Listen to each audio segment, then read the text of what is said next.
The end was not a whimper, but a roar that shook the very roots of the world tree. The skies bled crimson, scarred by storms of fire and ash. This was not a quiet demise, this was Ragnarok. From every realm they came.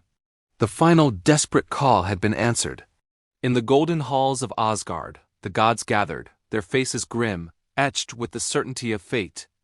Odin, the Allfather, stood before them, Gungnir in hand. Thor, god of thunder, felt the familiar weight of Mjolnir, his knuckles white as he gripped the handle. There were no grand speeches, no words of comfort. There was only the quiet, steely resolve of warriors facing their doom.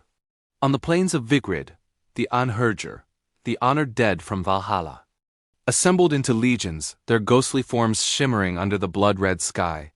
They were the first line, the shield of the gods, but they were not the only ones to answer the call.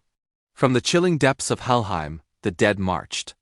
An endless, silent army, led by the goddess Hel herself, their hollow eyes fixed on the world of the living.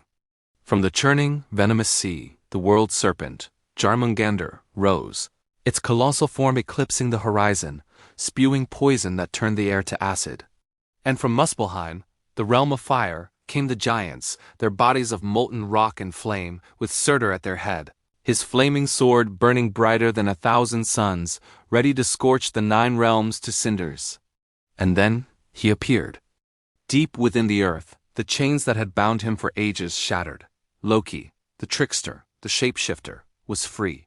But this was not the mischievous god of old. The being that emerged was a figure of pure vengeance, a commander of chaos. At his side was the monstrous Volf Fenrir, his jaws agape, ready to swallow the sun itself. Loki stood at the forefront of this unholy alliance, giants, monsters, and the damned all united by a single purpose: to tear down creation. Odin mounted his 8-legged steed Sleipnir and galloped towards the battlefield.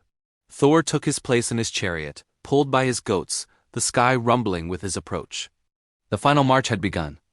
The 2 great armies, one of order and one of chaos, moved toward each other across the blighted plain. The end of all things was at hand. In the next episode, we step onto the battlefield itself, where gods will fall, monsters will rage, and the fate of the 9 realms will be sealed in blood and fire.